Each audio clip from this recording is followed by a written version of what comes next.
is here. S85, our replacement engine, is ready to work on, to go in our Indianapolis Red M5. Before that, we gonna do the bottom end rod bearings. Yes, the most common thing on these engines, rod bearings. Every 50-ish thousand miles, depends how you drive it, you need to replace them to prevent this situation happening again.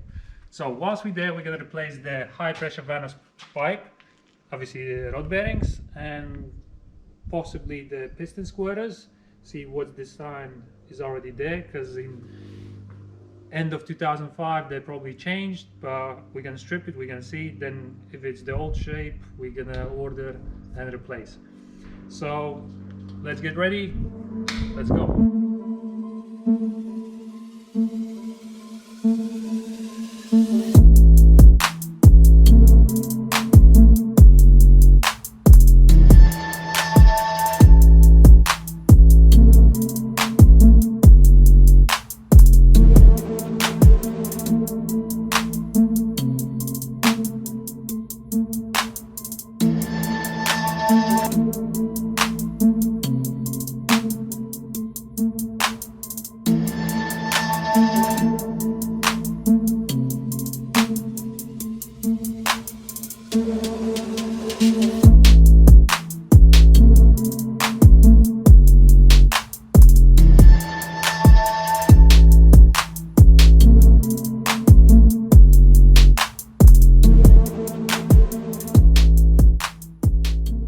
Try to take this gearbox off.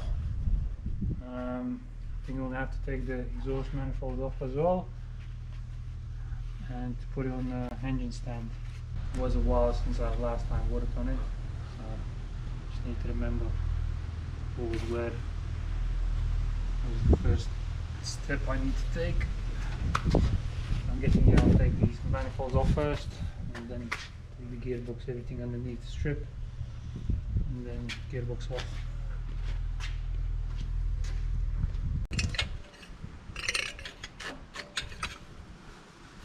I have to take the bloody engine mount to get this bloody exhaust line.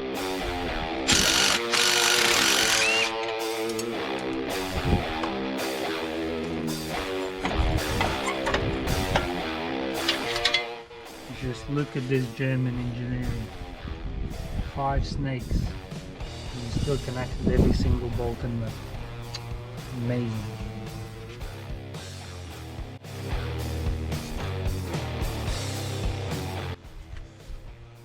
You need to take the crankshaft sensor off to get that 10mm bolt to get this heat shield off. Crazy.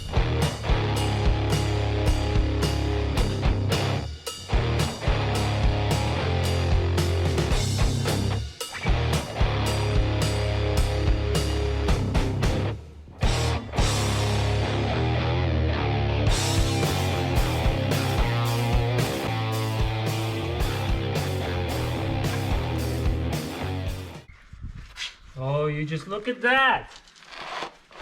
I think we got a new clutch, but I'm not sure. Or maybe no. It looks shiny though. Well, we can obviously strip it anyway, so we'll double check. But if we got a new clutch, that's a bonus.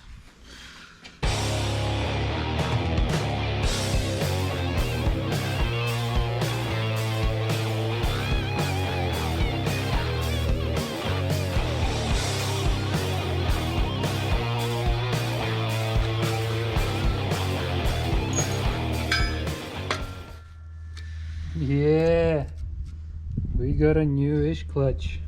That's a bonus. And flywheel. I like that. Also, my red one has a decent clutch anyway. But I'm thinking this is way better. That's good. As you know, this is dual clutch. That's one piece, and there's another piece. I think this setup is like £1,000, something like that, as far as I know.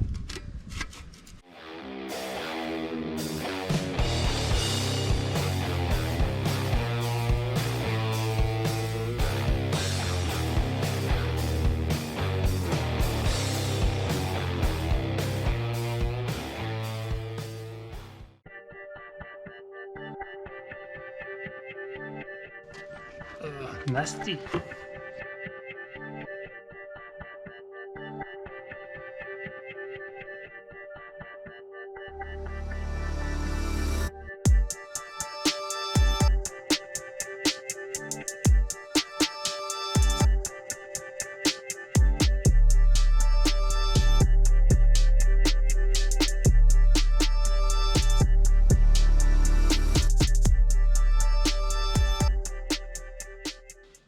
My predictions are probably road bearings never been done, because looking at the thumb bolts, they've never been touched, so I really hope there won't be any surprises.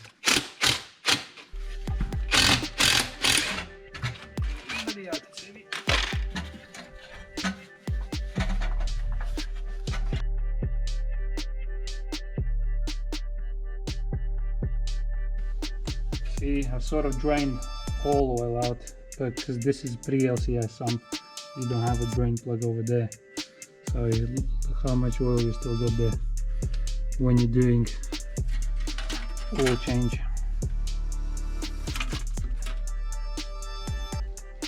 So we got it so far. Finally understand, took the sump off, as you can see. Looks nice and tidy so far, but I'll take this pickup line off, and first one which I'm gonna undo is these last, I think it was number 10 and 9 or whichever. So basically that journal I'm gonna undo and inspect the rod bearings, because these last ones is sort of one of the most common ones. I have bad experience with them, so either way obviously I'm gonna check all of them, but if I'll be happy with that, so I'm assuming the rest of them should be fine-ish as well. Let's go.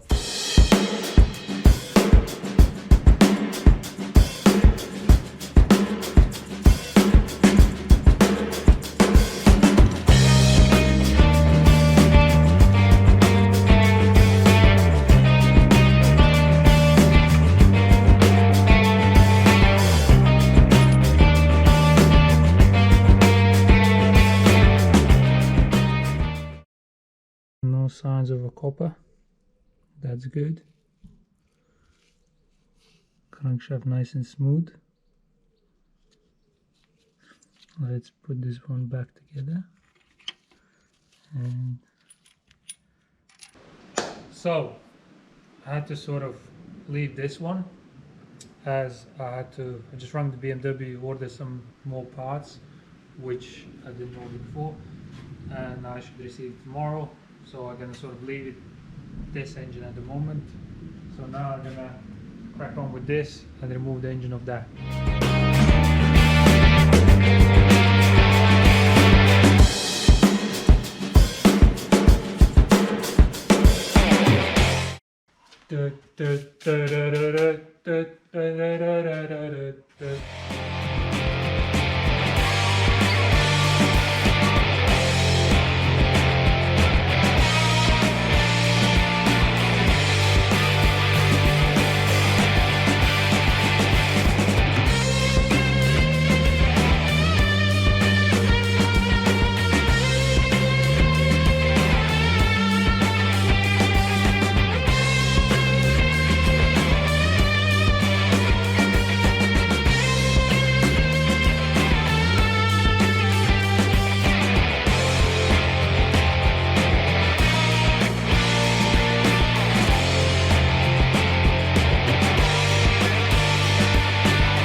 We had a bit of a trouble. Muddy puddle.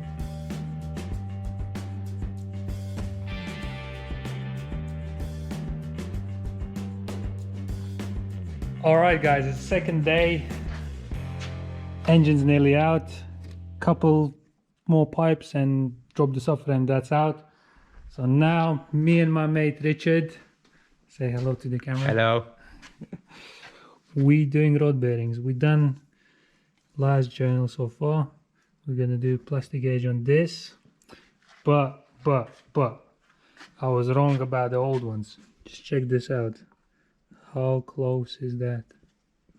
Literally, if I would use these, that's it. Probably maybe a couple miles and that's it. Buy another S85, innit? Yes. So let's use a plastic gauge.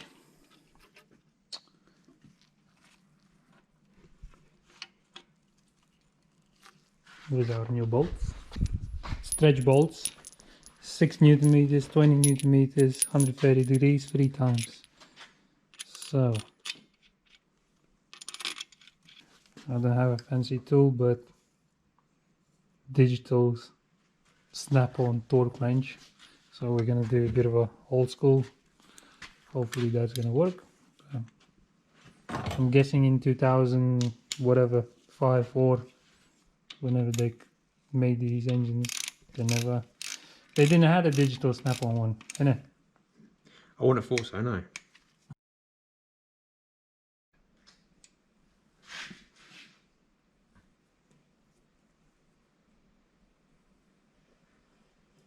Yep.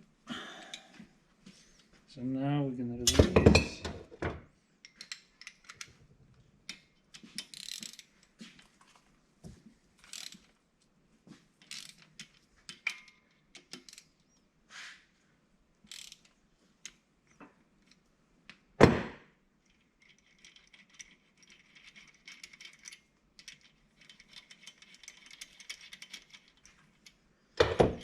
What do we got? I would say that's perfect. Pretty much 0.050.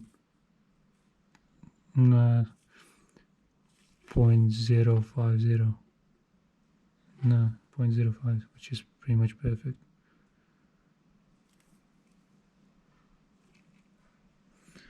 So that's how we do it. And then we're gonna do high pressure vanus pipe and the guides for the oil pump chain.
We got the high pressure panels pipe out, old one, new one.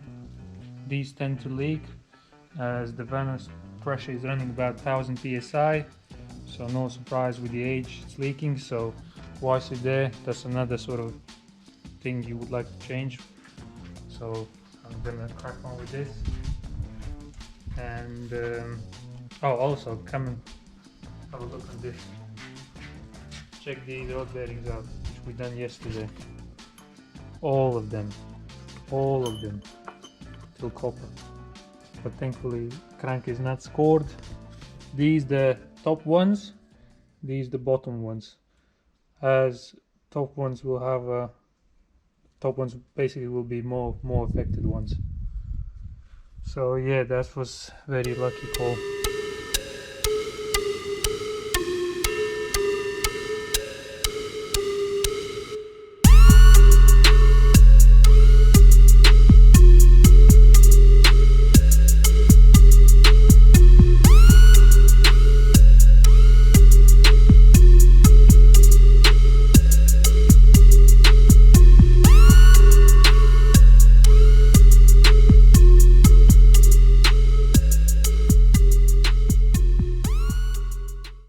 So, rod bearings done, high pressure Vanos pipe done, tensioner done, both plastic tensioners done. I'll change the spring as well for the oil pump chain tensioner. So pretty much underneath we are finished. I'll also remove the engine from red one.